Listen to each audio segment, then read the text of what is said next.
If you're a senior or retiree living in the United States, whether you're a US citizen, a green card holder, or someone who recently retired and is handling US taxes for the first time, there's an important IRS update you need to understand right now. The IRS has updated and tightened how certain taxpayers must report retirement-related income and foreign financial accounts, your assets.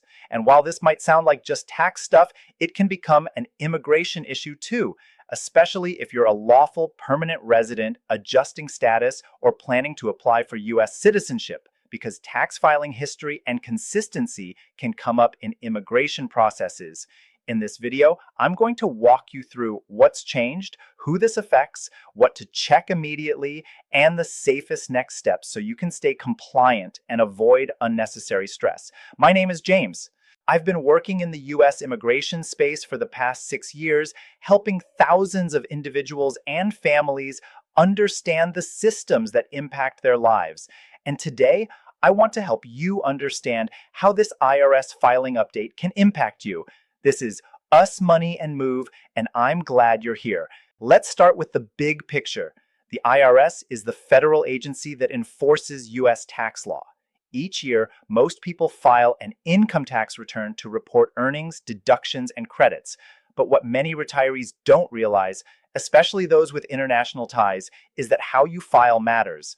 Filing status, single, married filing jointly, married filing separately, head of household, affects taxes owed or refunded, and it can also affect eligibility for certain credits and benefits.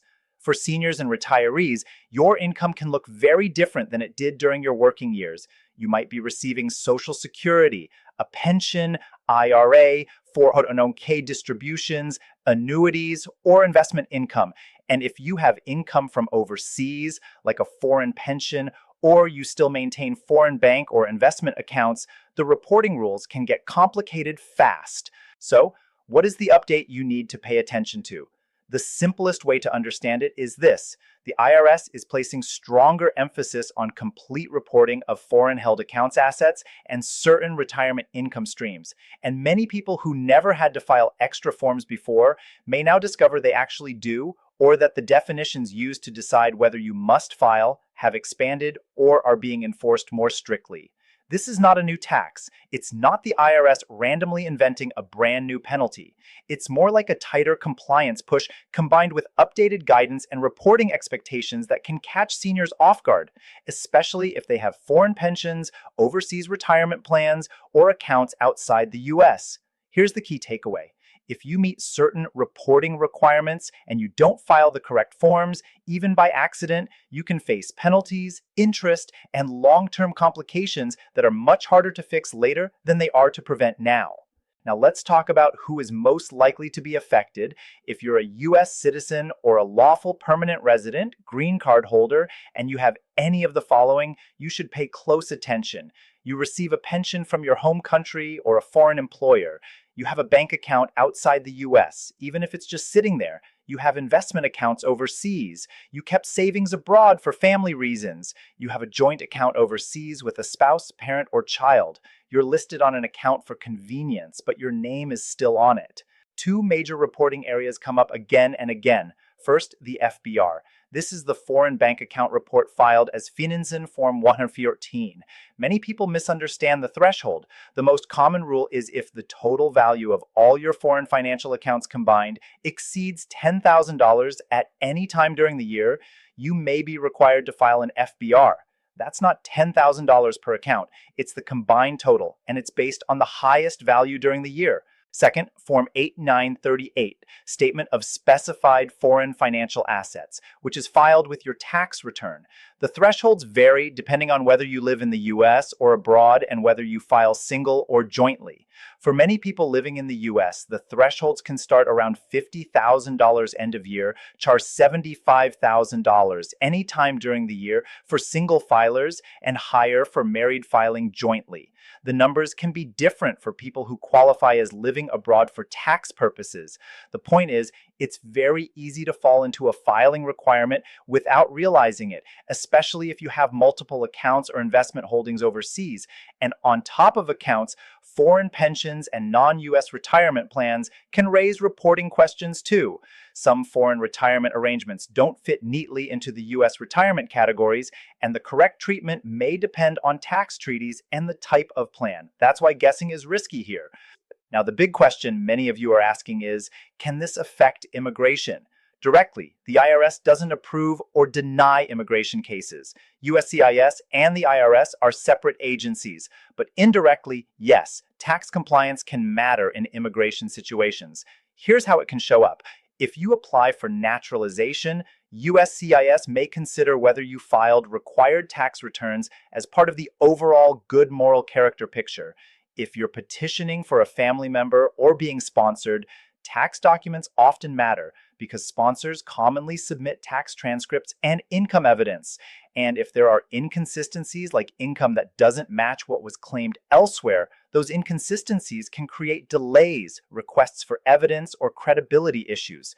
This does not mean one mistake automatically destroys an immigration case, but it does mean it's smarter to fix tax issues proactively than to wait until an immigration officer or a benefits process forces the issue. So, what should you do right now? First, gather your information. That means bank statements, retirement and pension statements, investment account summaries, and anything related to foreign accounts or foreign income. Don't rely on memory. Look at the numbers. Second, identify whether you might have foreign reporting obligations. If you have any foreign accounts at all, it's worth checking whether the FBI rule applies. If you have larger holdings, it's worth checking whether Form 8938 applies. And if you have foreign pensions or non-US retirement plans, you should assume there may be special reporting rules until a qualified professional confirms otherwise. Third, get help if you're unsure. This is one of those areas where a qualified tax professional, especially someone experienced with international reporting, can save you from expensive mistakes. A CPA, enrolled agent, or tax attorney who regularly handles FB Form 8938 issues can help you determine what applies to you and how to file correctly. Fourth, understand the forms at a basic level so you don't get intimidated by the names. The FBR FinCEN Form 114 is filed electronically through the FinCEN system, not with your normal tax return. Form 8938 is filed with your tax return and asks for details about foreign assets. They're different forms with different thresholds, and sometimes people must file both. Fifth, keep records. Save copies of your filed tax returns, confirmations for FBR filings, Form 8938 submissions, and any correspondence with the IRS. If you're a green card holder or you're planning to apply for citizenship later, keeping your tax compliance records organized can be extremely helpful. Let me give you a simple, real-life example of how this can matter. Imagine a 70-year-old retiree named Robert. He became a lawful permanent resident 10 years ago. He receives a pension from his home country, and he has an old investment account overseas that he never closed. He has always filed U.S. tax returns, but he assumed the foreign pension and overseas account didn't count, or he didn't realize additional reporting was required. If Robert is required to file FBAR or Form 8938 and doesn't, that can lead to penalties and complications. And if Robert later applies for citizenship, he could end up having to explain and fix years of issues at the worst possible time. But if he gathers his records now, gets proper advice, and files correctly, sometimes including corrected filings if needed, he can protect himself and move forward with peace of mind. Now, if you're feeling worried because you're thinking, what if I already missed something? Take a breath. Many people don't learn these rules until later, especially immigrants and retirees. The important thing is not to ignore it. In many cases, people can correct mistakes, file late forms, and potentially request penalty relief depending on the situation and whether the mistake was non-willful. The worst move is doing nothing and hoping it disappears. As we wrap up, I want to remind you why US Money and Move exists. This channel is here to give you clear, practical updates, especially where taxes, immigration, and real-life consequences overlap so you can protect your future without panic. If you found this helpful, like the video, share it with someone who may need it, and subscribe to US Money and Move so you don't miss important updates. And here's my final reminder. You are not alone. The US tax and immigration systems can be overwhelming, especially when you're new to them or dealing with international income and retirement. Stay organized, get the right support, and don't wait until a small issue becomes a big one. My name is Aror, and this is Money and Move. Thanks for watching, and I'll see you in the next